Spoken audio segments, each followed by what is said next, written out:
Hello, everyone. Welcome to Fellowship of the Golden Age. And today I have with me Aziz. Hey, Aziz. Hello. Hi, everyone.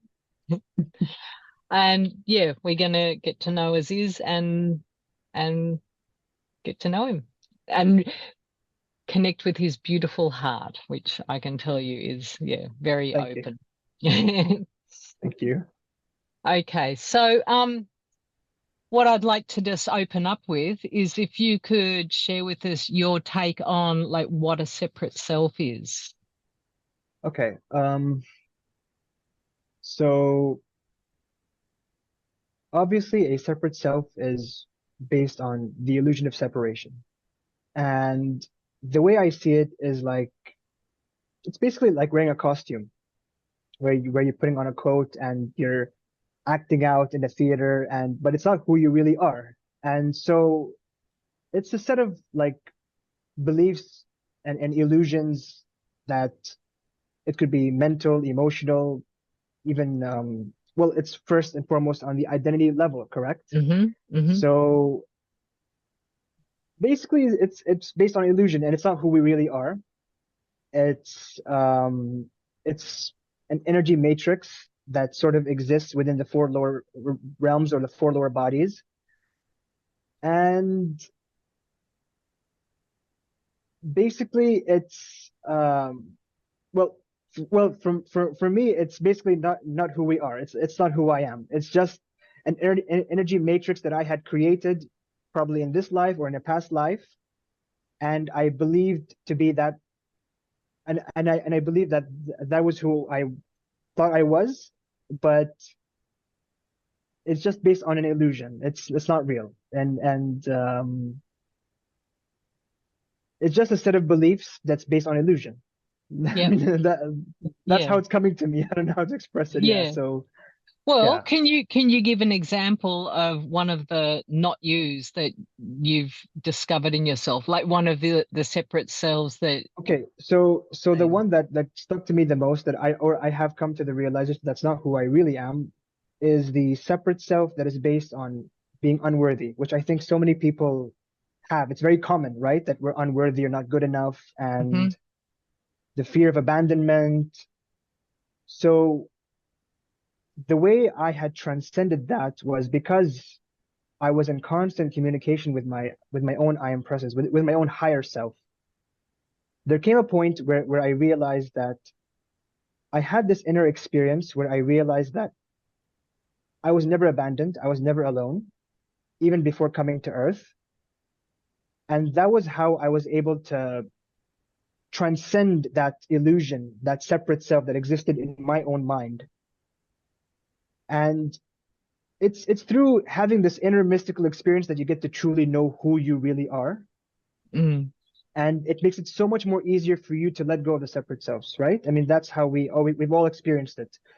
And so for me, it's just like that. And at the same time, it's the same thing with the separate self that was based on being unworthy. It's the same thing. I had that inner realization that who said I was unworthy? It's just that I had always been worthy even before coming to Earth. And that Yeah, was yeah. easier for me to actually have that inner sense of like, okay, now I can just let go of that separate self. And it was so much more easier. So Yeah.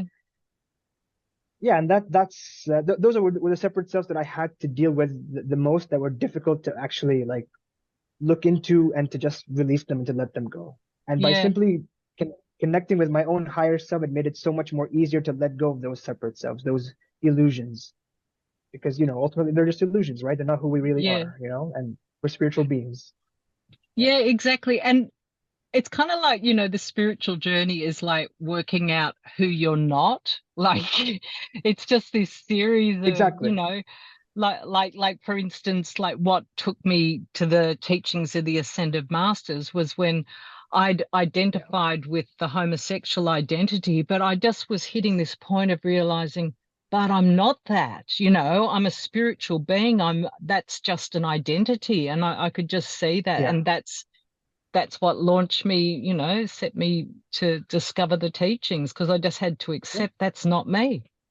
And then it's constantly like, but I'm not that person, I'm not that other one that I acted out. Like, yeah, I'm more than all of that. And it's kind of fun Exactly. It's because you just, don't really know who you are, but like who you are is who you are already, but you're more than that. So like, yeah, yeah. This whole time we were just wearing like a, costume, right? And we just had, yeah, all we have to do is just remove the costume and then we realize who we really are. And so, yeah, yeah.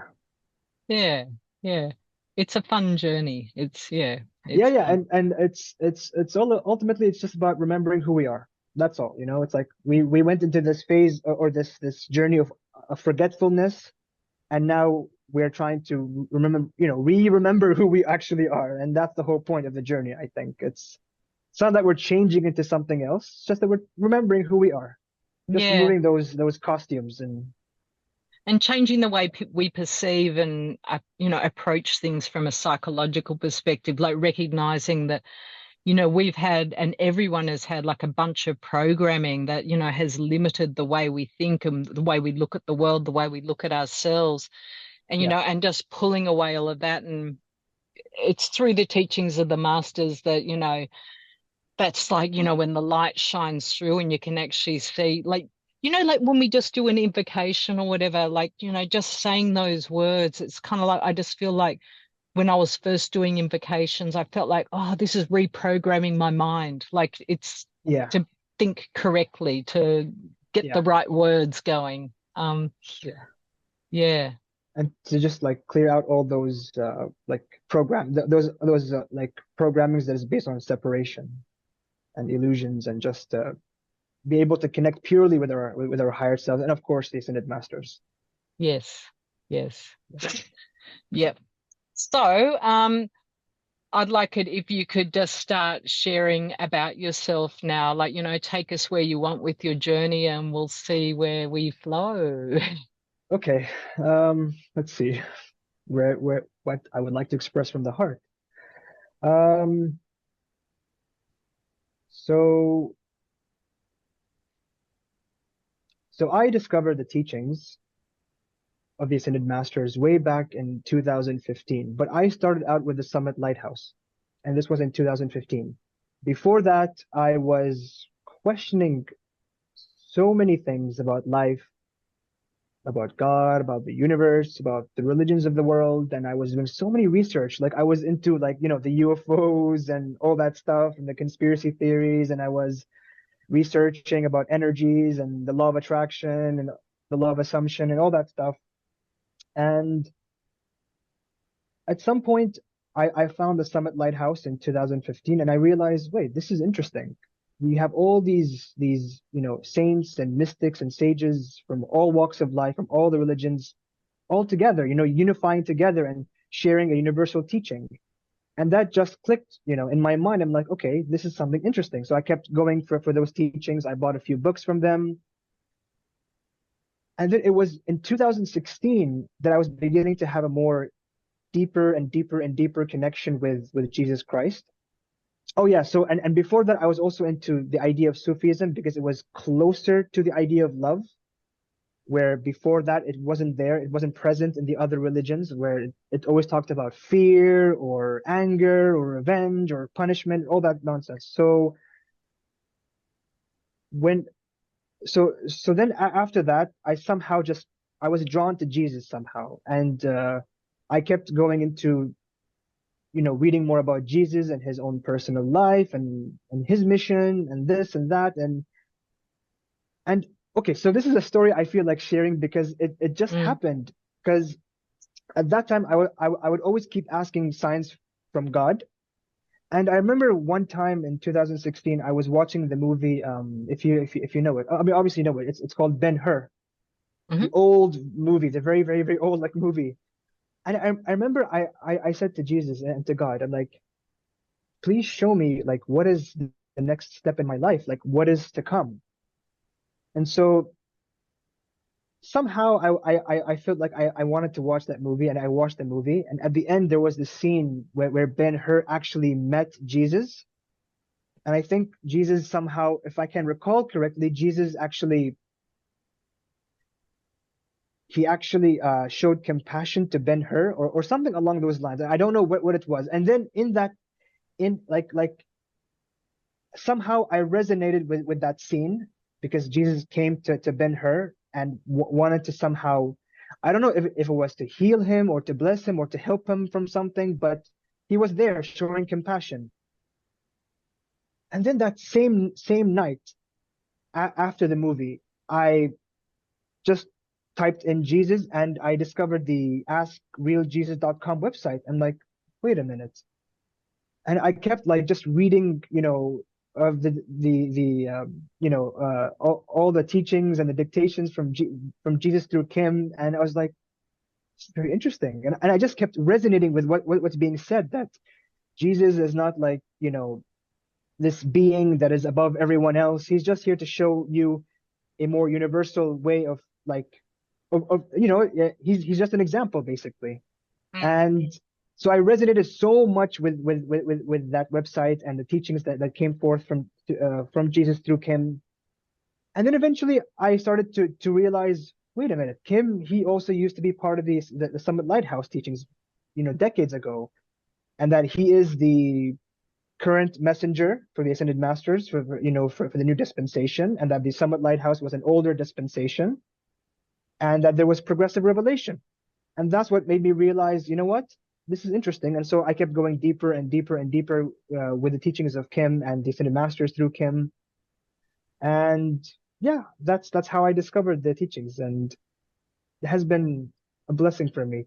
I have healed so many things, because of these teachings. It's been amazing. Yeah. So that's my journey of discovering the Ascended Masters, and yeah, and it's been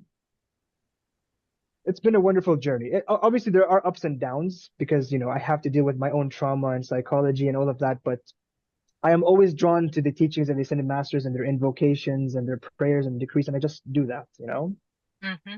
So yeah. Um, I remember you once talking about how it was not so long ago you said you'd had an entity removed and everything. Like, I'd be curious to hear sort of that story, like what happened Okay. and what your experience was. Okay. So um now it's interesting because somehow my mother, she has this friend who is a psychic. Um so we met up with her, and because she has this experience of removing these entities from other people, in Islam, they were called jinns. They're called jinns. So she saw I had this entity within me, and she called this entity, is it okay to say the word, a hole? Yeah, An yeah, asshole, right? yeah, yeah. So and I was like, wait, are you calling me, no, are you calling me an asshole? She's like, no, there's that right there with you. I'm like, what do you mean? And then she said that this entity had been blocking me unconsciously. It was like, I'm unconscious, but it was always blocking me from receiving things in my life, and wanting to do things. And so that same day she decided to remove the entity. And I know it's not the highest approach, but maybe that's what I needed at that time, because I didn't realize this entity existed in me for so many. Well, she said that the entity existed in me ever since I was in my mother's womb. And the way that happened was because there was a person who did some sort of black magic. So he hired someone who knew dark or black magic to send a curse to my mother, because my mother at that time rejected the person, you know, and so it was like a form of revenge. So the entity latched onto my mother while I was still in her womb, and so it latched onto me as well. Hmm. And so for 30 years, I had this entity with me, and I can tell there was a difference, because when I had that entity, I would be an overthinker, a chronic overthinker, to the point where I couldn't control it. It just would happen. Even if I were to do as much decrees and invocations as I would possibly do, it would only give me a sense of temporary relief. until at some point those thought patterns would just keep coming and coming and coming and coming and coming back to me, and the intrusive thought patterns, and it would negatively affect me. And but after the removal of the entity, I just felt a sense of release, like somehow I felt like I could breathe again, like I could think more clearer, I could see more clear, and I felt more at peace, more at ease. Because it was interesting that when she removed the entity, it latched onto her, but she was able to control it somehow to not affect her negatively because she's more consciously aware of it. If I Mm. was conscious, if I was aware of the entity, maybe it would have been easier for me to remove it, but I wasn't. For 30 years, it's like a putting on blinders, right? I wouldn't be able to see it. Yeah. Yeah. So, so she started having that same experience as I did, where she was having intrusive thought patterns that was coming in, into her mind, and she was beginning to become a bit more, you know, anxious and agitated, and at some point, the entity realized it couldn't control her, and then the entity, through her, just said, "Well, do you have any last words? Because I'm so sorry for what I did to you." And it just left her energy field, her aura, Uh-huh. and so then I because I was concerned, I had to make calls to Archangel Michael and for Christ's judgment upon this being to remove this entity from the earth, and also those who had make who had caused the black magic in the first place. And so it's an interesting experience, but at the same time, I still have doubts whether really it was an entity or not. Well, I mean, I'm sure it was, but because the psychic, my mother's friend, she's not really, I would say, she has a good heart. It's just that she is fully surrounded by these dark forces and lower forces all the time. And it made me Mm. realize, I don't know. So I had to somehow distance from her, and not really be in touch as much with her because even though she had a good heart, she was dealing with forces that she doesn't understand because she's still coming from a place of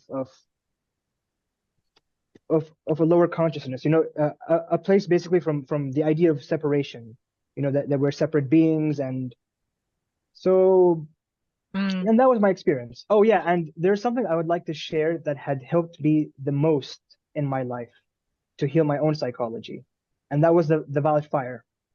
So I'm sure maybe you're aware that there's a simple like mantra that the Summit Lighthouse through Elizabeth Clare gave us, which is I'm a being of violet fire. I'm Another the purity fire God and purity God desires. desires. Jinx.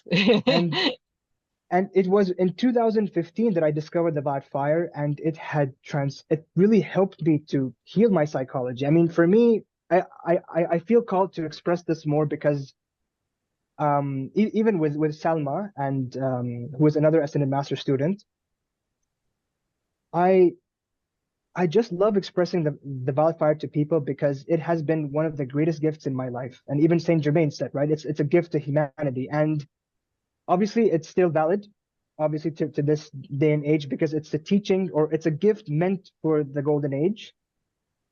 And truly it's through this, even though I've done other invocations, I've done other decrees, the violet fire has always stuck with me the most and has always been my go-to like technique Mm. because I don't know, I'm so in tune with the violet fire, and I just love the violet fire so much that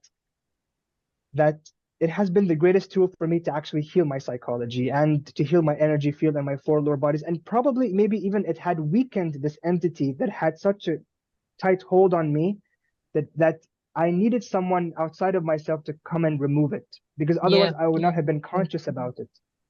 And I think it did weaken the entity as much because it had accumulated so much energy.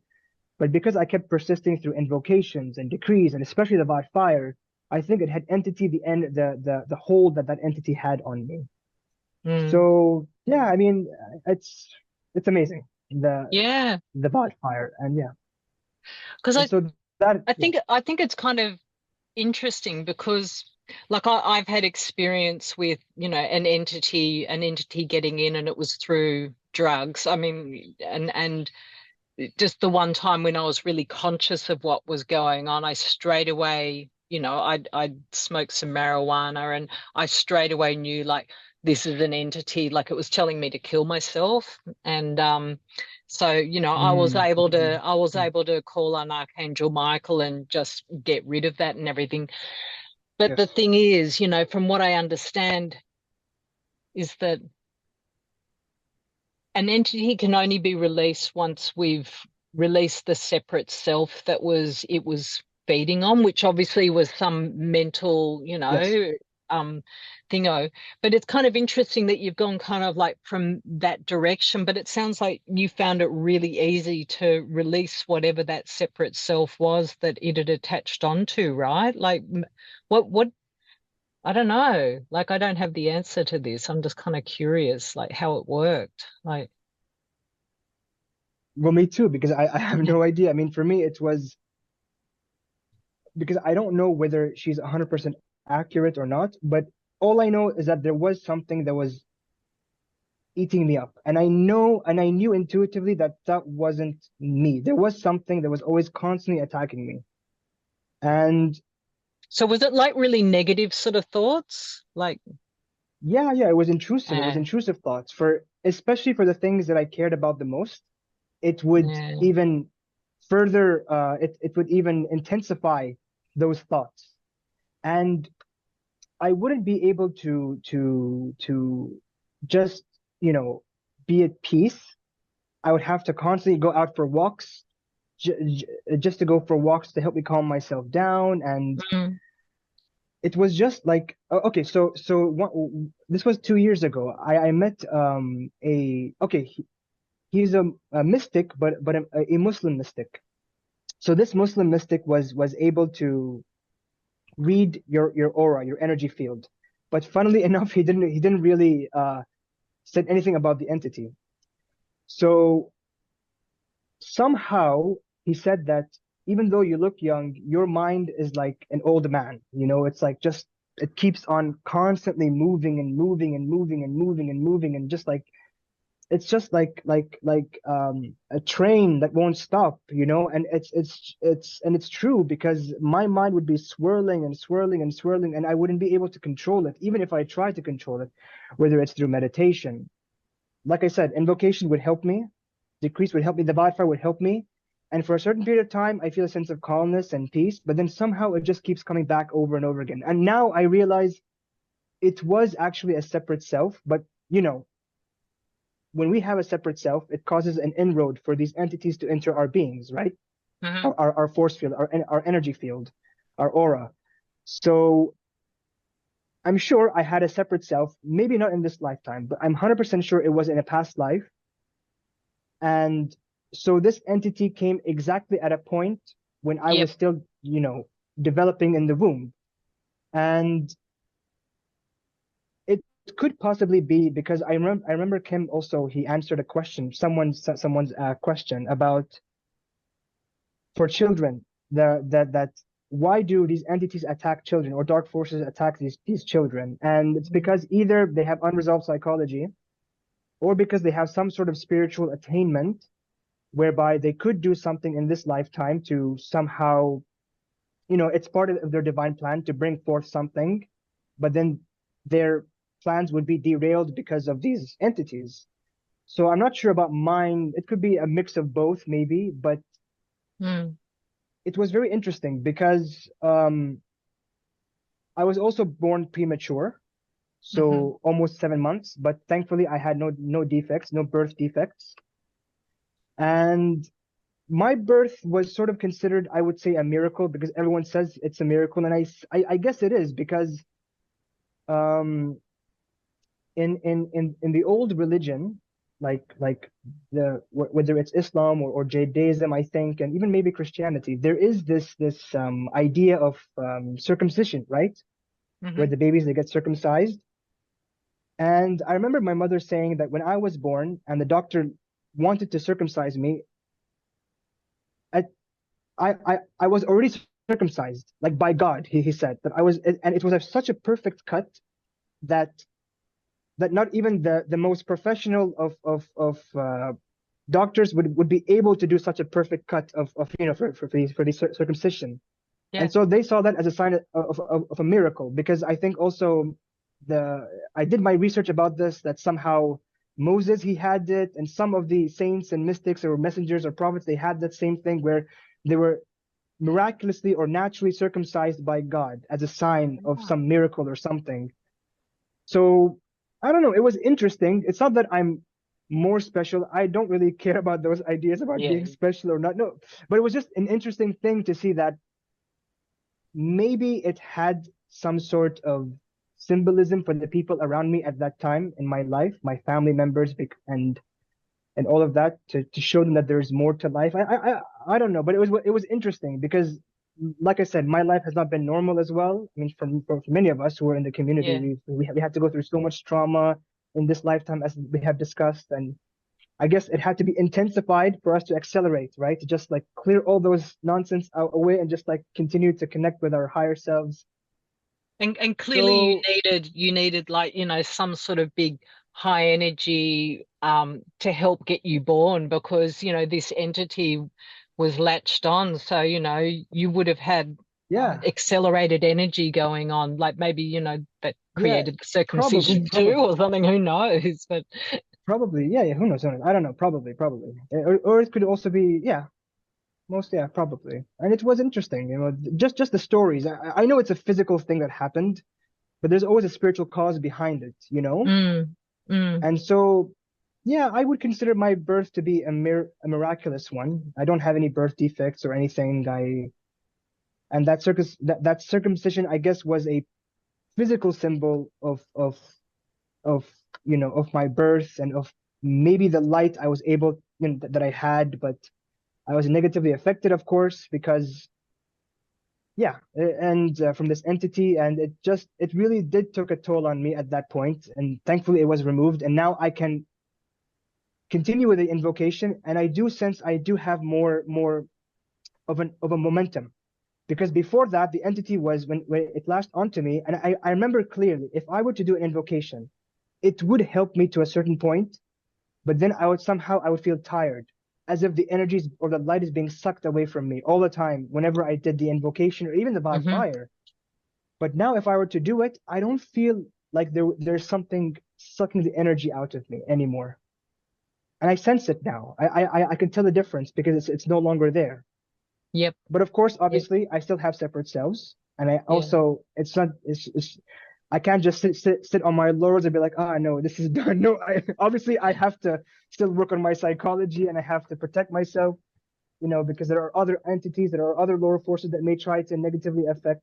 Oh yeah, and yeah, that's one thing I would like to share, is that there are so many people, or the, there's so many people in the spiritual community who are afraid to talk about dark forces, or these lower forces, mm, because they think if they were to do it, somehow it would negatively affect them. But it's mm, ignoring, or burying your head in the sand, that somehow it doesn't really help you at all, because it will still negatively affect you.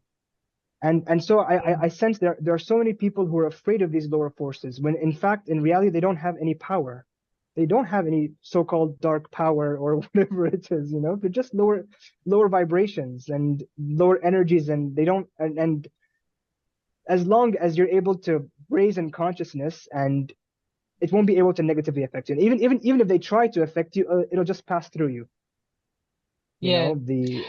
Yeah. I'd love it. I'd love it if you could talk a bit about, like, we talked about this in our chat the other day. Um, because you're in an Islamic culture and everything, and there's a very dense consciousness and everything. And you were talking about like the influence that does have, that, being able to manifest, everything's just sort of moving a bit slower, and we're just coming from your story of having an entity, how that's sort of, weighing you down on the movement forward. So, yeah, just share a bit Ah, about okay. this. So the way I see it is that, well, we know that there is a collective consciousness, but every nation, obviously, every country has its own collective bubble. And within that collective bubble, obviously, it has its own vibrations, its own collective consciousness of its do's and don'ts and shoulds and should nots. And beliefs and images and all that stuff. And obviously it's reflected in physical reality in our society, right? Some nations are more progressive, others are not. So being in the country that I am in, it's very heavy because collectively, first and foremost, it's a very tiny country, and the energy that I feel, not only me but other people as well, it feels very dense because even though we are able to rise above the collective consciousness, we can't just somehow by ourselves completely in a blink of an eye just change the collective consciousness and and everything's going to be fine. It's we still the free will exists, so we can't just force people to change the collective or to change the collective consciousness, but we can move out of it. And for me, being in such a culture or nation, it definitely weighs upon you because let's say you want to do something that's very different from what is in this collective bubble that I'm in, but it's not available. It makes it harder for someone like me to do that, to co-create that, because within the collective is not enough of the energy to actually make it easier for you to Mm, establish it, whatever it is that you want, because you have all these heavy energy, these and that are actually blocking you from receiving that. But if I were mm, to be, let's say, in another collective bubble in another country that may have that, it would be much more easier to flow and to co-create that compared to another nation. Even though recently I did read the book about mind over matter from Kim Michaels, which states in order to create abundance, we have to obviously receive it from a higher source, which is our I am presence from the spiritual realm, and that's how we co-create abundance, and that's true. It's true. Um, but at the same time, it is still heavy in the sense that it can limit you to what you do.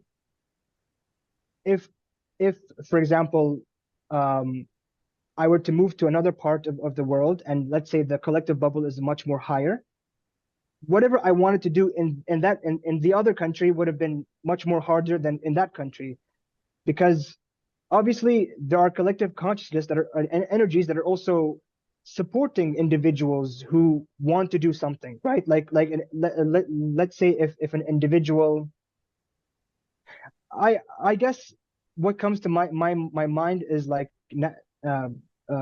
Hitler, for example. He had a particular ideology. He got all the people to believe in his lie, and mm, because he's receiving all that collective energy, for a certain period of time, he was able to succeed in what he was doing. But because it was a closed system, as Kim said, the second law of thermodynamics eventually had to break down his system, and so he lost the war. And that's just another example of what people are. And I think it not only does that, this is obviously a much more bigger example, but I feel it also works in individuals, right? Like let's say if you want to do something and you have a bunch of people with you who are actually in unison with you, saying, yeah, you can do it. Obviously, you're going to succeed in it because the collective energy is being given to you to succeed in that, mm-hmm, whatever it is that you want to do in life. It could be anything. But let's say if you share this with people, and let's say 9 people out of 10 are like, oh, no, you're not going to do it. Even though you might try as an individual to believe that you can do it and you will do it, it will be more harder and more difficult for you to actually yes, accomplish what you want to set out, because there's that energy that's pushing you back from receiving what you actually want to accomplish or whatever you want to co-create or manifest. And so this is how I experience life in this country. It's very yeah, heavy.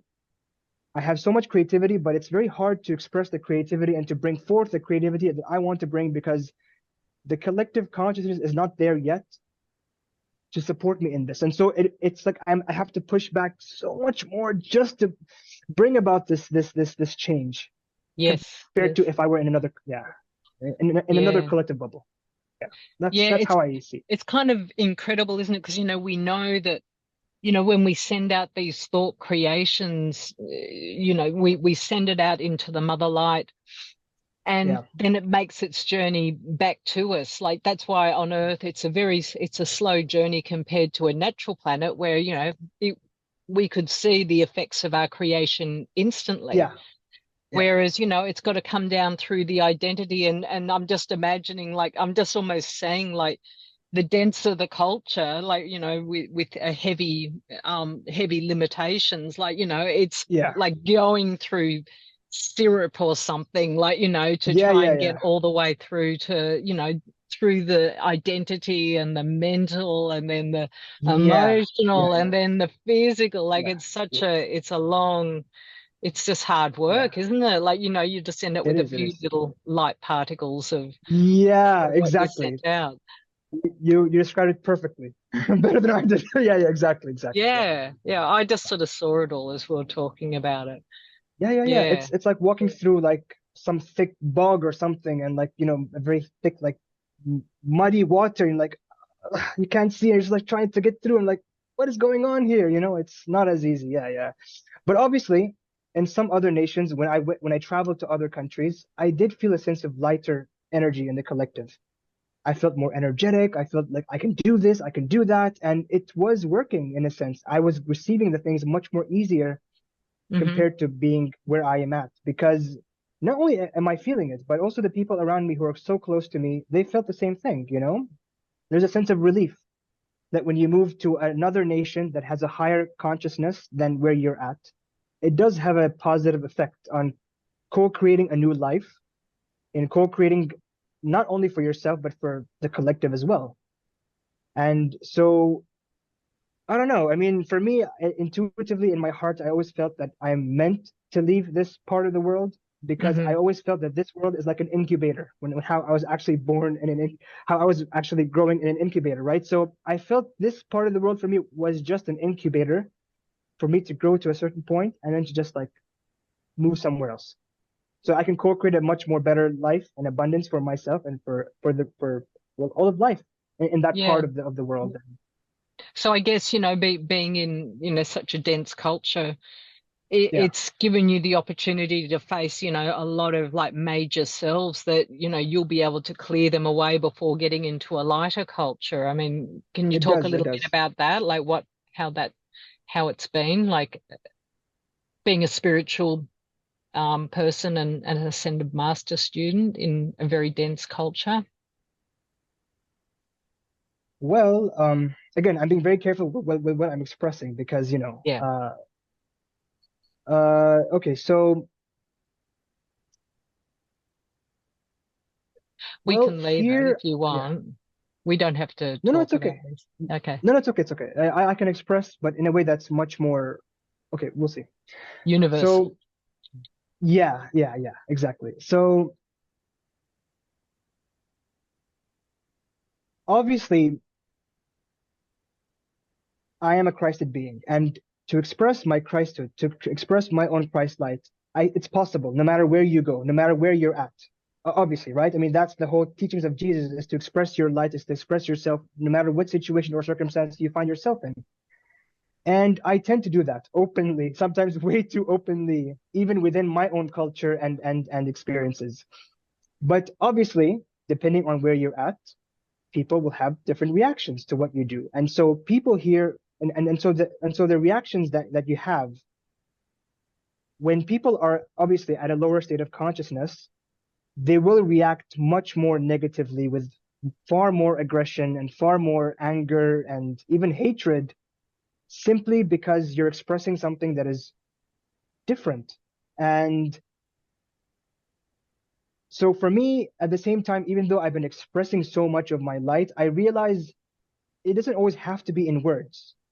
Being in this where I'm at, the culture, sometimes it's just by simply shining your light. It's simply Mm, mm. being, just by simply being yourself, being the I am that I am, and just expressing it towards all parts of life. And it doesn't always have to be, oh no, I'm a Christed being and you're a Christed being too, and you have the light and I have the light. No, no, I'm not here to be some sort of missionary, or something to just like, but it's through acts of unconditional love.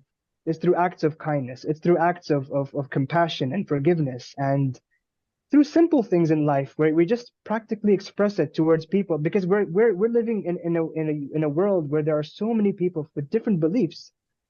I feel as a Christed being, we're just supposed to express ourselves and to co-create and to really, you know, express love to people from all walks of life.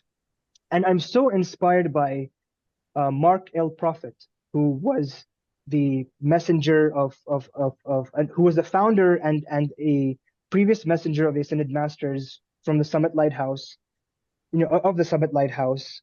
And I remember one time there was I don't know if it was an interview.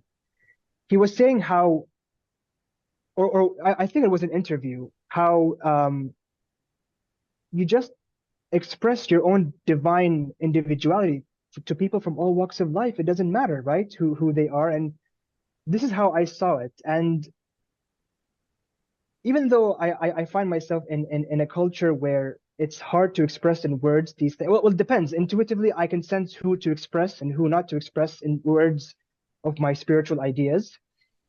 Depends obviously on what's coming through me, right? My own I am presence, whether it wants to express itself or not.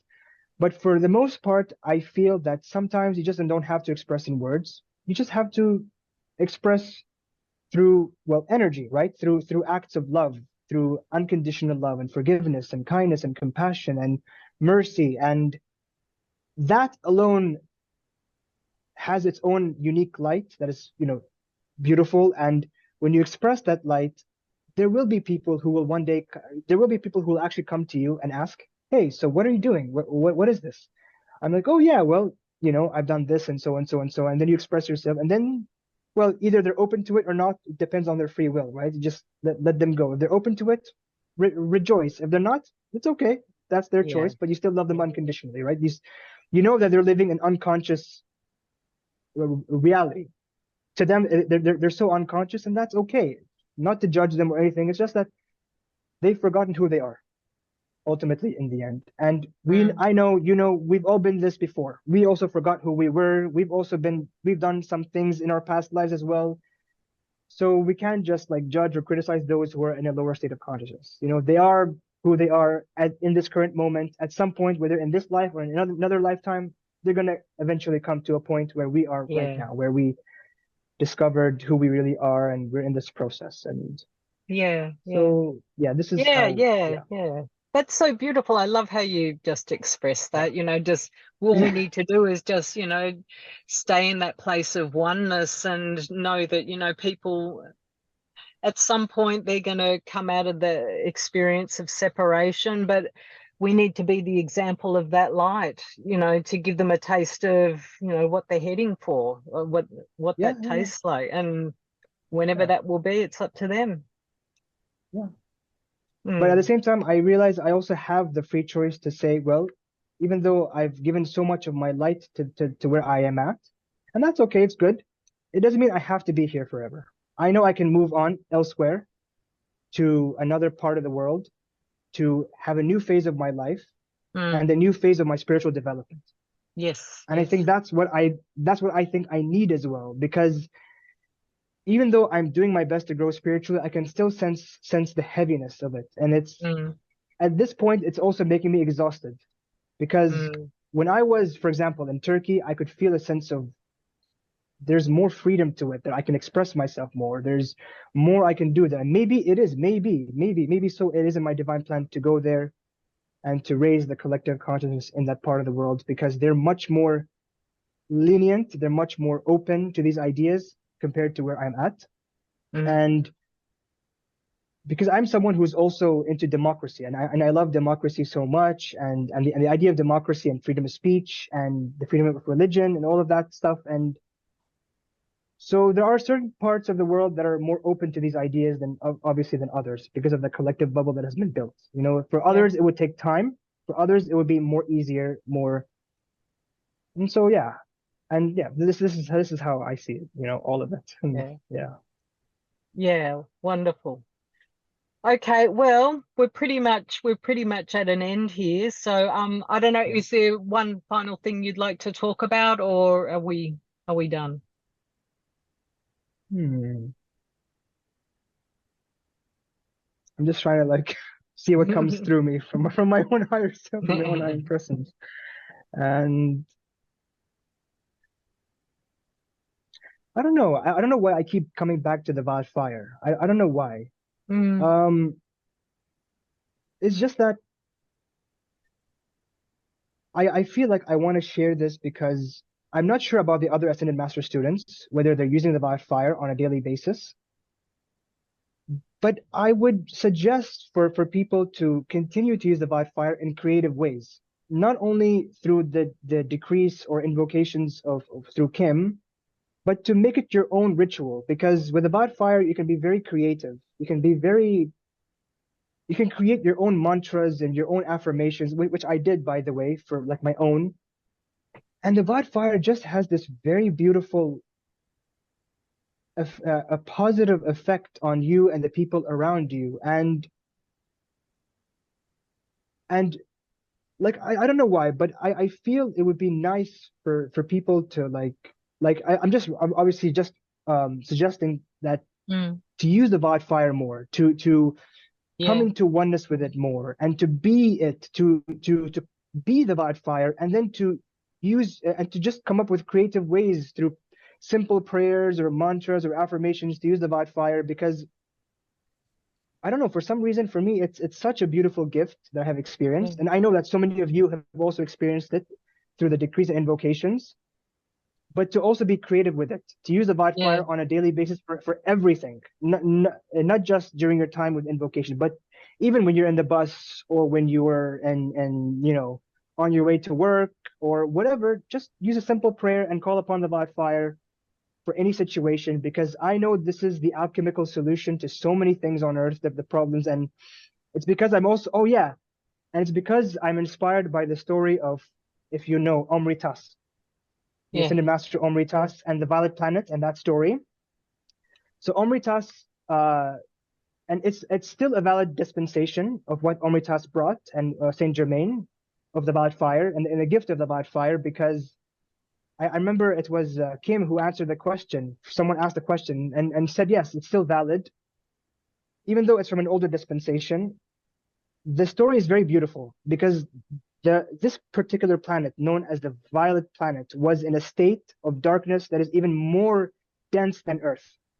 Wow. But because there were so many individual beings who discovered their own Christhood, obviously, and their own higher selves, and they called upon the Violet Fire as a collective to transform their entire planet into the golden age. And now they're living that golden age. And that simple story that came through, obviously, Elizabeth Clare Prophet, which is who was the previous Ascended Master Messenger, from the Ascended Master Omri-tas. And you guys can look it up on the internet, on the Summit Lighthouse website, their encyclopedia.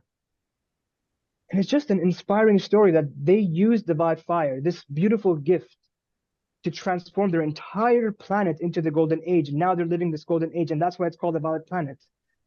And I don't know if I'm maybe, you know how so many of us we came from different planets, from a natural planet. So I don't know if I came from that planet. Maybe I did, because I feel so connected to this energy, Yeah, yeah. this Violet Fire, that maybe I am from that planet and I did descend onto this Earth, into this planet. But I really feel like, as a collective, all of us who are aware of the wildfire, we can use it even to a greater extent than what we're so used to right now. You're And the so more we you're do it so collect, right on. Like, yeah, yeah, yeah, no one else has ever sort of, talked about the violet fire, and I just think it's a really yeah, good reminder. Like, I also yeah, do a lot of visualizing of like watching those flames and everything and directing them where I want them yeah, to go. And even like I love to call the violet fire when I'm driving along, I call it out for the yes, yes, elementals, for the exactly, environment, for the people in the environment. And then I just yes, visualize it going like, it's around me, then it's around the bus, and then it's going out, 5 kilometer radius, and yeah, until, I'm all the way Yes. out of Earth and looking at the whole of the Earth in a violet flyer, Yeah. and yeah, like really, It's really get into the visualization. And sometimes, I it's see, like I see bits of, yeah, like yeah. violet light and everything. It's such a It's, beautiful energy, and I love yeah. it so much. I feel so in tune with it, and I want to be more of it, and I want to completely immerse myself in it and just to send it forth everywhere. It's really, really, and I feel all of us can do that as a collective, in our for our personal situations, but also for the collective. And so it's such a Yeah. beautiful. And also that's, you reminded me, like, because I haven't got the best memory, so I can't remember, the words to decrees, like, when I'm out Mm, walking along the ocean and everything. But it's just so I do remember I am a being of violet fire. I am the purity I God am the desires. So I purity can God just say desires. that. Yeah, yeah, yeah, yeah, yeah, yeah, yeah, And yeah, yeah, and you're doing the work. Like, that yeah. energy is do you remember in that recent conference where um we were doing the violet flame decree, and I don't know if you were tuned in at that point, but it went on, like, we did like the 9 times, but then it just kept going. Like, I don't know how many times we did the decree, but man, the energy was like, wow, it was huge. It was Yeah, huge. yeah, Like, yeah. it was so good. I just felt like, wow, we're really doing, I just knew it was just really, it was just blasting the consciousness of the I world. wasn't in that. Yeah, I actually Ah, wasn't in that conference. But still, I mean, I would imagine because I've been using the Wi-Fi for so long that I can understand the mm, collectively even more people doing it would be even more intensify. It's more intense, and so it's more powerful, right? And it's yeah. yeah. And there I was just suggest this call, like yeah, we'd done it 9 times, and then yeah, Kim just goes, let's keep going. And so we just kept yeah, going and going and going. So the yeah, energy was really, really full on. Like, I don't know how many times we repeated the decree, but it was a lot. Like, I was yeah. so in the zone. It's yeah, yeah. I don't know why I feel called to say this because Mm, it's really such a beautiful gift to humanity, and yeah, I suggest we start using it much more, even for our daily in our daily in our personal lives, right? Like with our yep. family members, our friends, because it does bring resolution and solution, and especially forgiveness. It's all about forgiveness and mercy. This fire is all about forgiveness and mercy and freedom, Mm. and it always brings about the higher. First and foremost, it brings about the higher the perfect I would say or circumstance and situation for all people involved. By calling upon the God fire, it sort of brings a sense of harmonious or harmony into the situation. And somehow it just gets resolved miraculously. It just resolves. The situation just changes and it benefits you and everyone around you. And so the Mm, God fire really has a very positive effect, because it transmutes, right? Lower mm, negative energy into higher positive energy. And you can also requalify that energy back to your higher self, back to your causal body or your I am presence, basically. So it is such a beautiful gift. And it's true, as Saint Germain says, it's a gift, for man. Not just only for the yeah. previous dispensation, it's also for this. I feel it's also, as you've done so in the conference, it's also for this dispensation that it really does have, it's still needed, I think, so much in this Yeah. world I agree. I for us. agree. And thank Yeah. thank you for the reminder, like, from you Yeah. and Saint Germain and Omri-tas. Yeah. Yeah, yeah. You're welcome. It's a message obviously that had to come through. Very important. Yeah, yeah. I don't Yeah. know why. It just kept coming to me that the word wildfire. Just express it more. I'm like, okay, Yeah. just express it. That's fine. I love it. I Yeah, love it. yeah, yeah. Okay. All right. So thank you so much, Aziz. Like, You're that was welcome. magic, Yeah. and Thank you. yeah. And yeah, thank you so much as Great. well for giving me this opportunity and this platform to just express myself. I know I expressed like so, like you can see I'm just in a rush of just like expressing too much, like in a very like quick, yeah, I don't know. This is how I am. If I'm too excited, it's like I just express myself. Yeah. Yeah, yeah. No, it's been lovely being in your presence today. So thank you Thank you so so much. Thank much. you. Okay. And goodbye, people. Goodbye.